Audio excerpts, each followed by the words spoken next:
agradável a gente encontrar principalmente na cirurgia de varizes. Procurando a literatura, nesse caso, é muito difícil, porque ninguém gosta de citar muito acerca de complicações.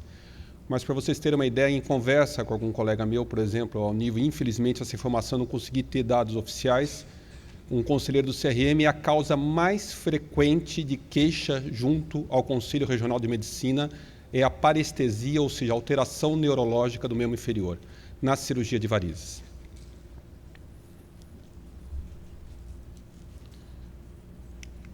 Em relação ao trabalho que eu encontrei aqui do Journal, esse é um trabalho de 2010, e os dados para a gente são um pouco uma surpresa, porque você nota que ele tem inicialmente um quadro de parestesia inicial um pouco mais elevada, em 8 casos no caso de EVLT, em apenas 36 casos de cirurgia convencional. Mas esses casos, após um ano, ele fala que desaparece por completo, acontecendo só um caso de parestesia na série, no EVLT, e nenhum caso após cirurgia. Então, esses dados são um pouco conflitantes com aquilo que a gente observa na prática clínica. Em relação a esse segundo trabalho, o trabalho inicial foi um trabalho suíço. Esse trabalho é um trabalho holandês, de 2009, que mostra apenas, na série que ele fez, no caso de 61 EVLTs e 132 cirurgias, apenas uma única parestesia no EVLT, que eu acho quase impossível de eu conseguir reproduzir isso na prática clínica, e nenhuma parestesia na série de cirurgia, ou seja, em 132 cirurgias, nenhuma parestesia no pós-operatório. Eu espero que a gente possa obter esse mesmo resultado.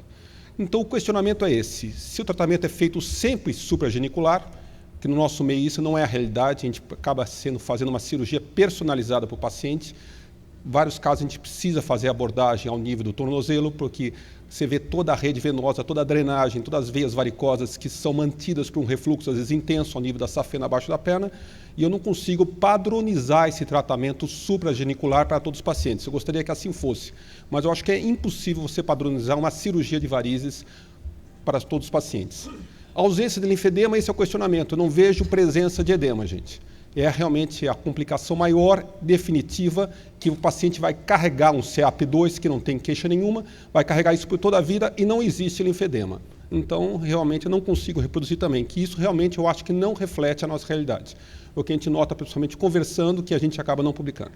Como causas da parestesia, seria uma dissecção inadequada, principalmente ao nível de tornozelo, a passagem do fleboextrator, que a gente vai ver pela contiguidade do nervo, e também a gente pode ter parestesia por lesão térmica, ou seja, a passagem do calor, excesso de energia, pode produzir também uma lesão, uma neurite isquêmica.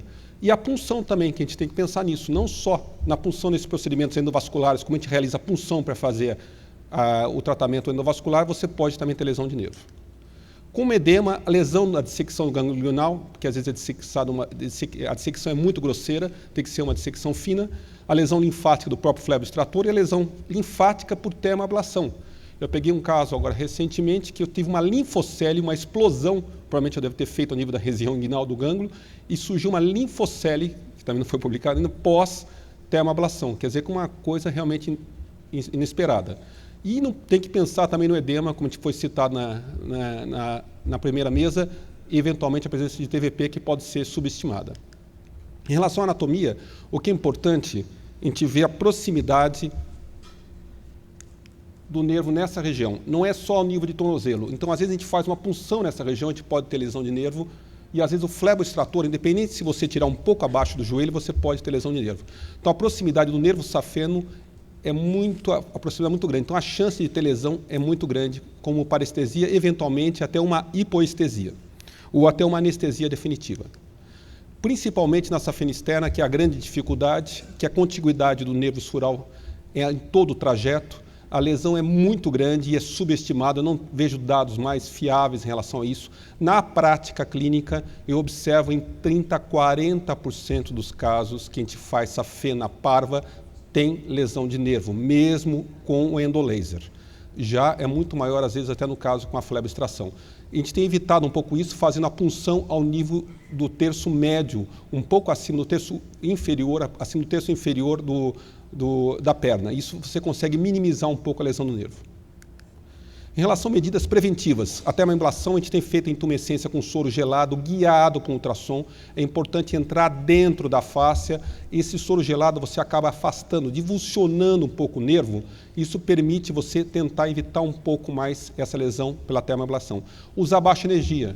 Principalmente agora a gente está saindo os novos lasers com comprimento de onda mais alto. Aparentemente você consegue liberar uma energia mais efetiva sem passar tanto para o tecido adjacente, ou seja, seria uma lesão mais só intravascular e poupando o tecido adjacente. Em relação a medidas preventivas da fleboextração, eu sempre realizei quando eu fazia, não faço mais atualmente o stripping de safena, ou seja, a fleboextração convencional, eu fazia sempre cerca de 1 centímetro abaixo do maléolo, um pouco abaixo, que existe uma pequena separação do nervo, e a dissecção bem delicada, de preferência a dissecção muito delicada. Uma dissecção cuidadosa, como se tem inguinal ao nível do tornozelo, e principalmente a eversão. A eversão é fundamental, você tracionar de cima para baixo, fazer a fleboextração, e o segmento distal, eventualmente, você só faz como se fosse um fleboextrator com um fio um pouco mais grosso. Você faz uma bolinha de fio ao longo de toda a safena e você consegue fazer uma lesão, minimizar a lesão no nervo. A mensagem final, que é importante, que eu acho que cada vez mais, quando a gente pensa em tratar varizes, principalmente no nosso meio, é pensar por que eu vou tratar a safena. Então, as indicações minhas, independente de estar realizando o endolaser, uma safena menor que 5 milímetros, refluxo, eu acabo repetindo o exame. Eu tenho um ultrassom na minha clínica, às vezes eu venho um ultrassom exterior, eu acabo subindicando as indicações. Segmento isolado, eu discuto. Será que aquele refluxo condiz com uma realidade clínica? Será que tem dor em peso, cansaço? Ou é só um refluxo? Não tem uma colateral associada? Então, no nosso meio, eu acho que como a gente tem um código que é tratamento cirúrgico bilateral, conversando com um colega francês no Conto de Flebologia em Minas, eles não têm esse código, eles têm que realizar a safenectomia. Tratamento de varizes é igual safenectomia. Isso limita muito a ação. No nosso caso, a gente tinha essa possibilidade. Então, cada vez mais, eu estou mais cuidadoso, independente de ter a opção do endolaser, de realmente tratar a safena. Eventualmente, quando eu trato a safena, se eu puder dar preferência para o segmento supragenicular, é importante. Informar o paciente é fundamental, que pode ocorrer. É quase inerente ao procedimento a parestesia. Eu não sei se chega uma complicação ou uma intercorrência. Eu colocaria mais como uma intercorrência do procedimento. E algumas medidas com edema eu tento ajudar. Eu sempre entro normalmente com a diosmina esperidina durante a micronizada 15 dias antes e mantenho até um mês após. E faço sempre a drenagem linfática pré-operatória, que é interessante. Você tem apoio da fisioterapeuta antes do procedimento, começar com a drenagem linfática e após uma semana do procedimento manter a drenagem linfática que seja por cerca de 30 dias. Obrigado pela atenção de vocês.